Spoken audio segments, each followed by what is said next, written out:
story coming up on the show. Jimmy Carter lashes out at John McCain over his time as a prisoner of war. Hear the outrageous claims.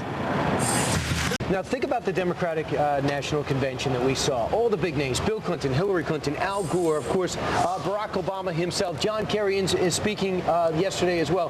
Who are we missing? What big-name Democrat did not have a prominent role? Well, I think you're forgetting the guy who won the Nobel Prize for Peace in the world.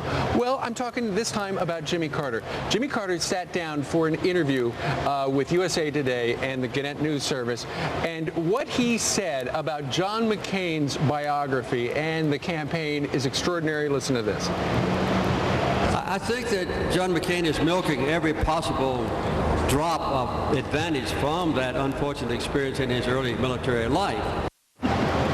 Did you hear that? He said John McCain is milking every possible drop of advantage from his POW status. It's an amazing statement. Milking that he was a POW. On its face, it's an amazing statement, but it's also amazing when you start to analyze it, because most people would say that John McCain hasn't talked enough about his POW experience, and the first time that he really did start sharing some personal moments about that, which were very tough for him to do, was during the Saddleback Forum with Rick Warren a few weeks ago. He said that every question that went his way, went his way from Rick Warren, he put it back to his POW status. And I'll tell you what, Jimmy Carter was a naval officer for 7 years, but now which is kind of scary, Brian, because he was on one of those tactical nuclear submarines. This guy.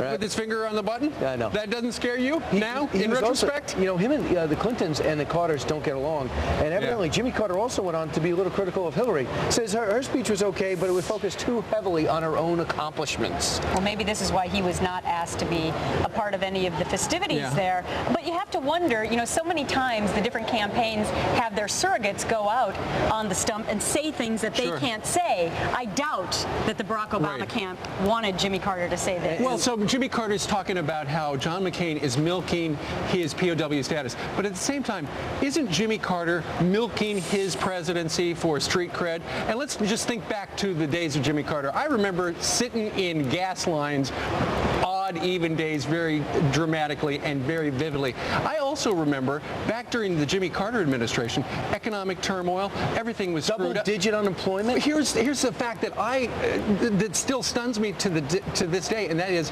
when he was president of the United States, the rate of a mortgage in the United States was 18%. Now you can get 1, 5, 6, 7%.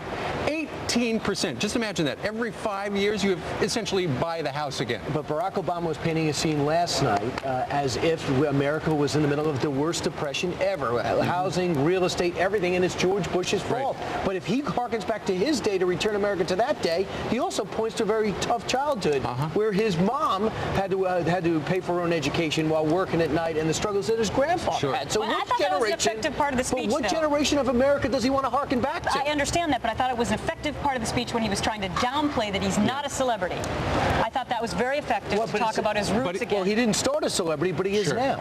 Because he's the most famous person maybe in the country at this point. And it sure looked like it was a rock concert or something last night.